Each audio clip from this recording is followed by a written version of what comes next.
Είμαι η Λίνα Αργυριάδου και σας καλωσορίζω στα Βήματα Υγείας.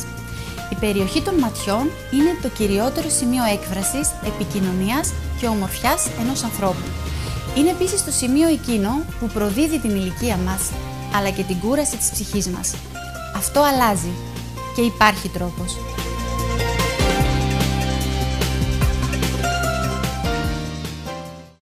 Κοντά μας στα Βήματα Υγείας και σας καλωσορίζω είναι ο κύριος Ιωάννης Ντούντας, χειρουργός οφθαλμίατρος και οφθαλμοπλαστικός, και η κυρία Κάτια Χάιτα Φωτιάδου, χειρουργός οφθαλμίατρος.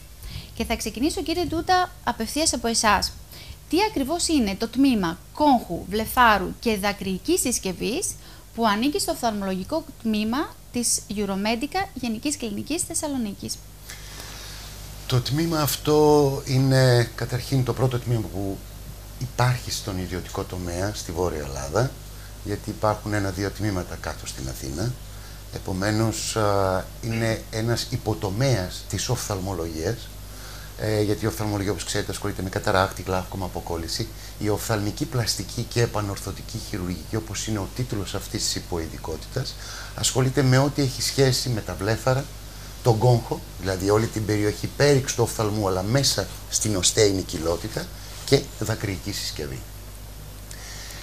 Όπως είπα και προηγουμένως, είναι ένα τμήμα το οποίο είναι εξειδικευμένο για να αντιμετωπίζει ιδιαίτερα περιστατικά, τα οποία δεν μπορούν να αντιμετωπιστούν εύκολα από τον συνήθως εκπαιδευόμενο στον καταράκτη και στην αποκόλληση οφθαλμίατρο από τα κρατικά ή τις πανεπιστημιακές κλινικές, και προσπαθεί να δώσει λύσεις στα προβλήματα που αντιμετωπίζουν ασθενείς και φυσικά οι θεράποντες, οι γιατροί τους.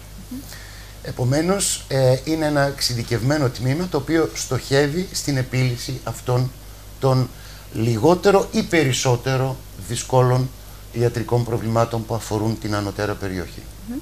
Ποια είναι τα συχνότερα προβλήματα που αντιμετωπίζουν οι ασθενείς σας για να έρθουν στο χώρο σας, στο τμήμα εδώ που έχετε στη Γενική Κλινική, το εξειδικευμένο? Μάλιστα. Ναι, πολύ καλή ερώτηση. Τελικά, τι από αυτό είναι το πιο σύνηθες? Καταρχήν, οι ασθενείς δεν μπορούν να μας ξέρουν. Μας ξέρουν οι γιατροί, οι συνάδελφοι οφθαλμίατροι. Ουσιαστικά λειτουργούμε σαν ένα κέντρο αναφοράς. Ή πρέπει να λειτουργούμε σαν ένα κέντρο αναφοράς, γιατί προφανώς ο ασθενής με τα προβλήματά του θα πάει στον οφθαλμίατρο της εμπιστοσύνης του, ο οποίος στη δεύτερη φάση θα τον παραπέμψει όταν δεν μπορεί να επιλύσει το πρόβλημα. Αν αρχίσουμε από τα πιο συνήθη ενοχλήματα που αισθάνονται οι ασθενείς, είναι όταν υπάρχει εκτρόπιο, δηλαδή όταν έχουμε εξτροφή προς τα έξω του ματιού, οπότε πρέπει να ξαναεπαναφέρουμε στη σωστή θέση το βλέφαρο για να μην ερεθίζεται, να μην δακρύζει, να μην κοκκινίζει το μάτι. Σε αυτές τις περιπτώσεις, με επεμβάσεις που γίνονται με τοπική αναισθησία και σπανιότατα με λίγη μέθη, αυτό που λέμε λίγο χαλάρωμα του ασθενούς επιπλέον, μπορούν να επανέλθουν τα βλέφαρα στη σωστή θέση.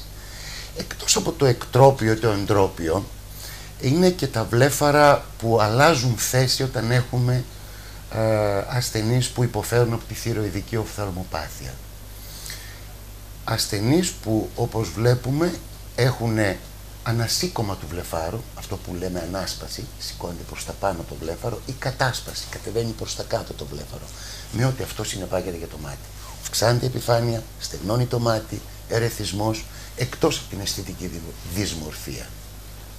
Επομένως και εκεί παρεμβαίνουμε και επανατοποθετούμε τα βλέφαρα στη θέση για να δώσουμε ποιότητα ζωής στον ασθενή.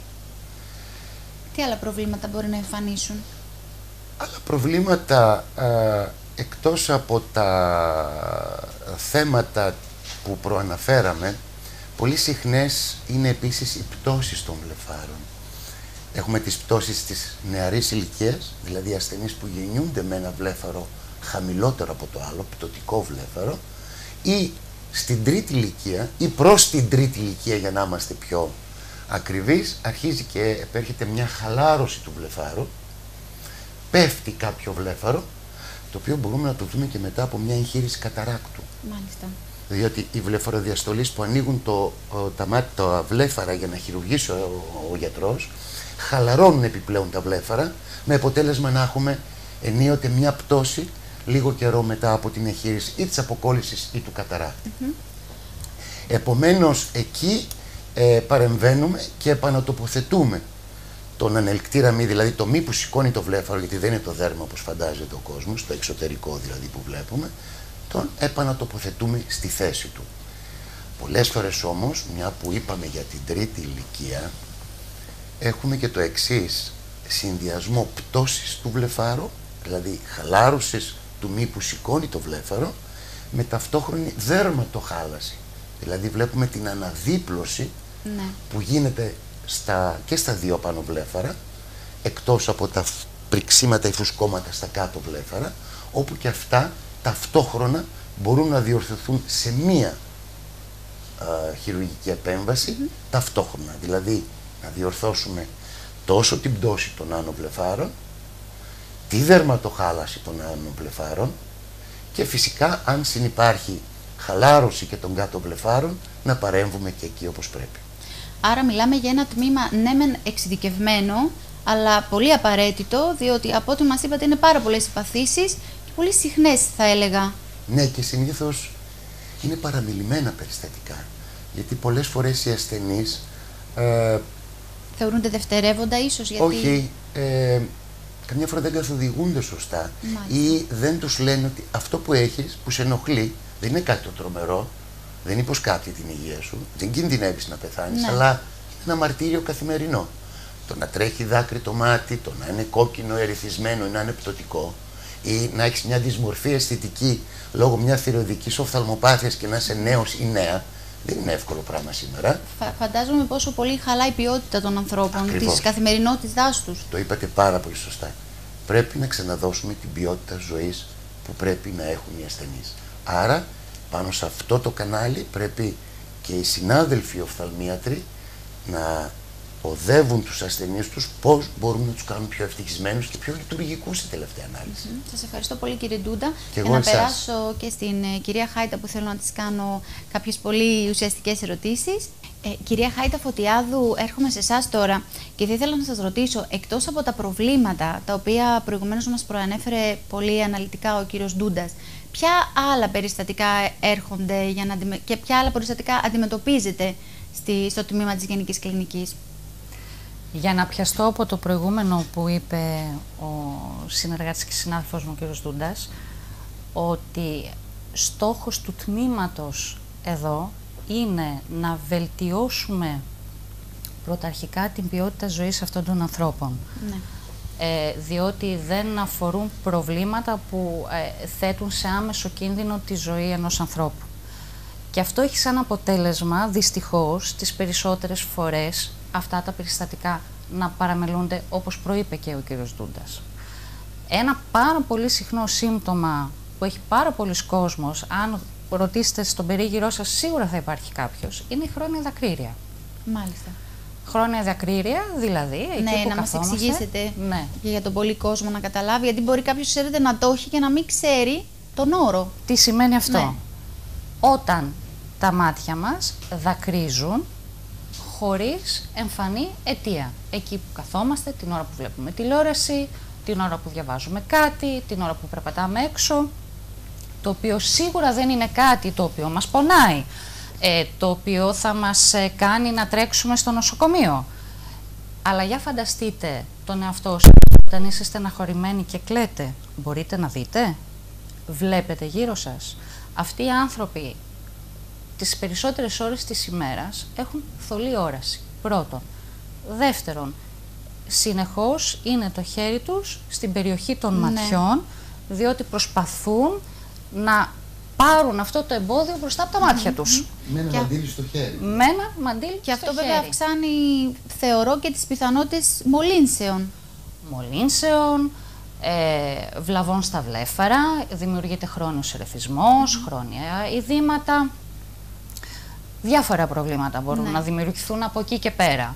Αλλά παραμένω στο πρώτο, στην χρόνια απλή δακρύρια, το οποίο φαντάζει και ακούγεται πάρα πολύ απλό, αλλά είναι πάρα πολύ ενοχλητικό για αυτόν που το έχει κάθε μέρα.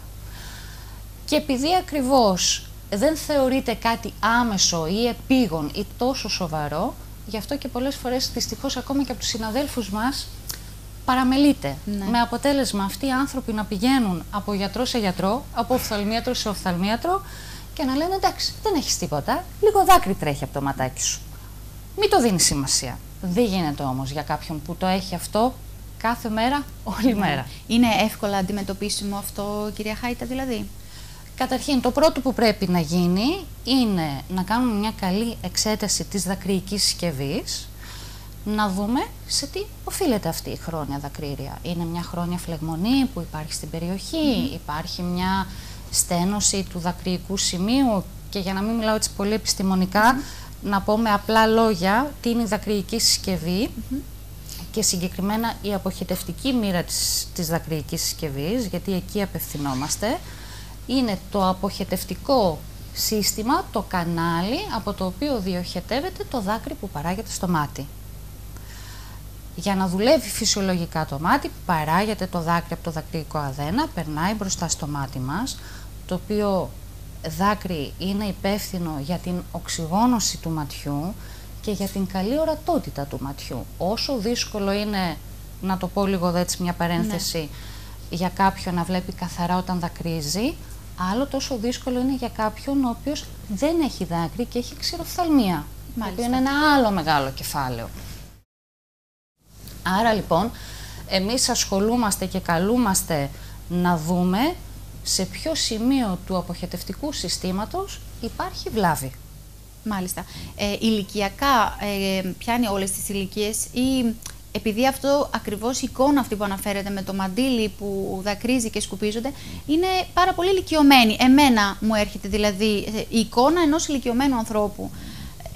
Έχει ηλικία? Υπάρχουν δηλαδή και νεότερες ηλικίες οι οποίες πάσχουν από την χρόνια δακρύρια? Η ηλικία είναι από 1 μηνός, από το μωράκι, το νεογέννητο που θα γεννηθεί, μέχρι την πολύ μεγάλη ηλικία που λέτε εσείς. Εξαρτάται πάντα από την αιτία. Υπάρχει συγγενής στένωση της αποχέτευσης. Ναι, θα ήθελα να μου πείτε κάποιες, τις πιο βασικές ίσως αιτίες, τις πιο συνηθισμένες. Όπου το νεογέννητο μωράκι είναι συνεχώς τσιμπιασμένο και δακρυσμένο, διότι δεν δουλεύει καλά ο δακρυϊκός πόρος, όπου εκεί δίνουμε κάποιες οδηγίες στην μαμά και ευτυχώς οι περισσότεροι παιδίατροι, τουλάχιστον ως προς αυτό το κομμάτι, είναι αρκετά καλά ενημερωμένοι, δίνουν κάποιες πρώτες οδηγίες, και αν αυτό δεν διορθωθεί σε δεύτερο χρόνο μετά προσέρχονται σε εμάς και βλέπουμε εμείς από εκεί και πέρα τι μπορούμε να κάνουμε, και φτάνει μέχρι την πολύ μεγάλη ηλικία, όπως λέτε εσείς, την τρίτη ηλικία, που είναι πάρα πολύ γνωστό, όπως λέτε, να βλέπουμε κάποιον ηλικιωμένο με ένα μαντίλι στο χέρι. Και να αναφερθώ εδώ πέρα πάλι σε σχέση με το χειρουργείο του καταράκτη, όπως ανέφερε ο κ. Ντούντας, πολλές φορές δημιουργείται πρόβλημα με το βλέφαρο. Επίσης, σε πολύ μεγάλο ποσοστό εμφανίζεται μία δακρύρια ακόμα και μήνες μετά από ένα χειρουργείο καταράκτη. Μάλιστα. Εκτός από τη χρόνια δακρύρια, υπάρχουν και σοβαρότερα προβλήματα που δημιουργούνται στους ασθενείς αυτούς? Ναι, φυσικά. Αν παραμεληθεί για πάρα πολύ καιρό, τα αίτια, αυτές οι στενώσεις και οι αποφράξεις που δημιουργούνται στην αποχετευτική οδό και δεν τις λύσουμε, δεν τις διορθώσουμε χειρουργικά από νωρίς, που εδώ θέλω να τονίσω ότι υπάρχουν μικρά, απλά χειρουργία με τοπική αναισθησία, όπου μπορούμε να διορθώσουμε το πρόβλημα και ο ασθενής μετά από μια ώρα να φύγει και να πάει στο σπίτι του. Το τονίζω αυτό γιατί συνήθως όταν πηγαίνει κάποιος με μια δακρύρια σε έναν συνάδελφο ο οποίος δεν ξέρει τον συγκεκριμένο τομέα, λένε ας το ξέχνατο, ή θα σου περάσει, ή μετά μπες στη διαδικασία ότι πρέπει να κάνεις ένα πολύ μεγάλο χειρουργείο. Δεν είναι έτσι ή αλλιώς. Υπάρχουν πολλά στάδια μέχρι να καταλήξουμε στο μεγάλο εντός εισαγωγικών χειρουργείο που ονομάζω εγώ παρακαμπτήριο οδό. Εάν λοιπόν δεν διορθωθεί στο χρόνο που πρέπει, όταν ακόμα είναι απλό, από εκεί και πέρα μπορούν να δημιουργηθούν επιπλοκές στην περιοχή εκεί που έχουν να κάνουν με φλεγμονές και μολύνσεις. Όπως είναι μια οξεία δακρυοκυστίτιδα, η χρόνια δακρυοκυστίτιδα, μέχρι και κυταρίτιδα κόγχου. Αυτά είναι μολύνσεις και φλεγμονές, οι οποίες είναι πάρα πολύ επώδυνες, με πίωνα εκραίει από το δακρυϊκό σημείο, με διόγκωση στην περιοχή του δέρματος, μέχρι και συρίγγια βλέπουμε όπου σκάει το δέρμα και έχουμε εκροή πίου από την περιοχή αυτή. Αρκετά επώδυνο, ακούγεται τουλάχιστον. Το οποίο ακόμα και αυτό εννοείται ότι διορθώνεται, έτσι. Καλύπτουμε τον ασθενή. Στο συγκεκριμένο τμήμα, στη Euromedica της Γενικής Κλινικής Θεσσαλονίκης. Αντιμετωπίζουμε συντηρητικά την φλεγμονή, τη λίμωξη, να ηρεμήσει και μετά επεμβαίνουμε χειρουργικά, όπου είναι η λεγόμενη ασκορινοστομία, όπου δημιουργούμε στην ουσία μία νέα αποχετευτική οδό. Φτιάχνουμε ένα bypass. Μάλιστα. Μάλιστα. Εγώ να σας ευχαριστήσω θερμά και εσάς κύριε Ντούντα και εσάς κυρία Χάιτα. Να είστε καλά. Και ειλικρινά, αν και είναι πολύ εξειδικευμένο, εγώ αντιλαμβάνομαι ότι υπάρχει σε πολλούς ανθρώπους και είναι συχνές παθήσεις καθημερινές, τις οποίες ναι μεν τις έχουμε, αλλά δεν μπορούμε να αναγνωρίσουμε τι ακριβώς είναι. Και αισθάνομαι τυχερή που υπάρχει αυτό το τμήμα στη Θεσσαλονίκη και στη Βόρεια Ελλάδα. Να είστε καλά.